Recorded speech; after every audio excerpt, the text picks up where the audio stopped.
다카이치 사나에 일본 총리가 23일 중의원을 해산했습니다. 총선은 2월 8일 실시됩니다. 다카이치 총리의 이번 중의원 해산은 일본 국내 정치 차원을 넘어 동북아, 외교 지형 전체를 뒤흔드는 정치적 승부수라고 할 수 있습니다. 단순한 정권 재신임 절차가 아니라 중일 갈등과 미국의 전략적 방관, 그리고 한국을 둘러싼 외교 환경 변화가 중첩된 결과라고 할 수 있습니다. 일본 역사상 최초의 여성 총리인 그는 취임 직후부터 강한 일본을 전면에 내세웠습니다. 아베 노선의 계승을 명확히 하며 보수 강경 기조의 정책을 선언했습니다. 그 정점이 2025년 11월 7일의 대만 유사 관련 발언이었습니다. 그는 대만 유사시를 일본의 존립 위기 사태로 규정하며 자위대의 군사 개입 가능성을 공식화했습니다. 이는 중국이 설정해온 대만 문제의 금지선을 정면으로 넘는 발언이었습니다. 중국의 대응은 즉각적이고 강력했습니다.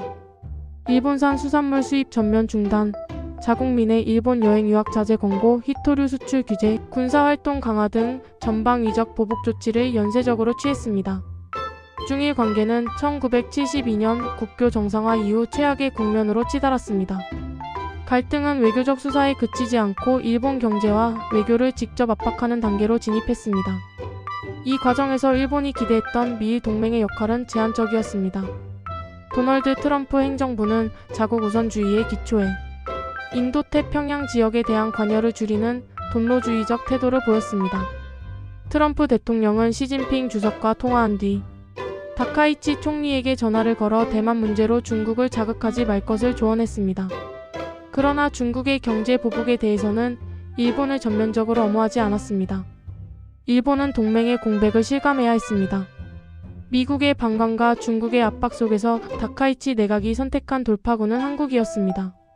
중국이 일본 고립을 노리며 한국의 역사 문제, 대의 공조를 압박하자 일본은 오히려 한국을 끌어안는 전략으로 대응했습니다. 1월 13일 다카이치 총리가 고향인 나라로 이재명 대통령을 초청해 극진하게 환대한 장면은 이를 상징적으로 보여줬습니다. 이는 단순한 지도자 간 친교 차원이 아니라 한중 연대를 차단하고 한국을 일본 중심의 안보 공급망 협력 구조에 묶어두려는 전략적 계산의 결과였습니다. 이러한 외교적 압박과 계산의 연장선에서 중의원 해산이 단행됐습니다.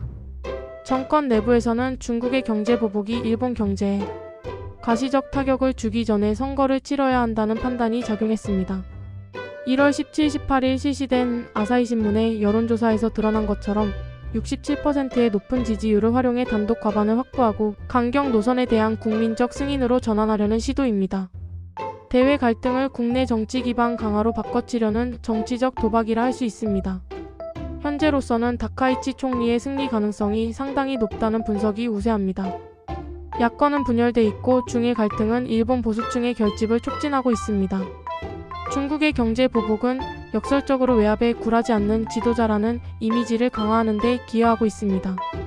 총선이 치러질 2월 초까지 중국의 제재가 일본 민생에 본격적으로 체감되지 않는다면 다카이치는 이를 정치적 자산으로 활용해 안정적 재신임을 받을 가능성이 큽니다. 이는 총선 이후에도 그의 대중강경 노선이 쉽게 수정되지 않을 것임을 시사합니다. 중국도 미국의 방관 속에서 한 번 빼든 칼을 쉽게 내려놓지 않을 것이기 때문에 다카이치가 선거에서 승리한다고 중일 갈등의 강도가 당분간 약해지지 않을 겁니다. 이런 정세는 한국에 복합적인 과제를 던집니다. 일본은 협력에 손을 내밀고 있고 중국은 반대로 유화적 접근을 시도하고 있습니다.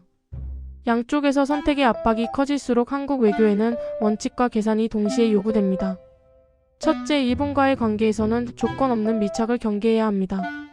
경제 안보 협력에서는 실리를 취하되 과거사와 영토 문제에서는 명확한 원칙을 유지해야 합니다. 최근 장생 탄광의 인도적 차원 협력 성과에만 기대어 구조적 과거사 문제를 유보하는 방식은 장기적으로 외교적 부담을 키울 수 있습니다. 중단된 한일 역사 공동위원회의 재가동이나 강제동원 위안부 문제와 같이 폭발력이 큰 과거사 문제를 다룰 상설, 협의체 구성 등 제도적 장치를 병행해야 합니다. 둘째, 중일 갈등의 완충 장치로서 한국의 외교적 공간을 적극적으로 활용해야 합니다. 한중일 정상회의 재가동을 주도하고 대만 문제와 관련해서도 불필요한 진영 논리에 휘말리지 않는 절제된 자세를 유지해야 합니다. 갈등의 한쪽 편에 서기보다 위기관리와 대화 촉진에 기여하는 중견국 외교가 요구됩니다. 셋째, 전략적 자율성을 강화해야 합니다. 미국의 반감과 중일의 압박이 동시에 작동하는 상황에서 특정 국가에 대한 과도한 의존은 위험합니다. 공급망 다변화, 에너지 협력 확대, 포괄적 점진적 환태평양 경제동반자 협정 CPTPP 가입, 검토 등은 외교적 선택지를 넓히는 현실적 수단이 될 수 있습니다. 다카이치 총리의 중의원 회사는 일본 정치의 내부 사건이 아닙니다. 동북아 질서가 불안정한 재편 국면에 진입했음을 알리는 경고 신호입니다. 한국은 중일 양국 간 충돌 속에서 파도를 피해가는 소극적 외교에 머물러서는 안 됩니다. 충격을 흡수하면서도 균형을 회복하는 외교적 탄력성을 확보해야 합니다. 지금 한국에 필요한 것은 어느 편에 설 것인가? 선택이 아니라 어느 순간에도 선택지를 잃지 않는 외교 역량입니다. 그것이 경랑의 동북아에서 한국이 주도권을 잃지 않는 가장 현실적이고 현명한 길입니다.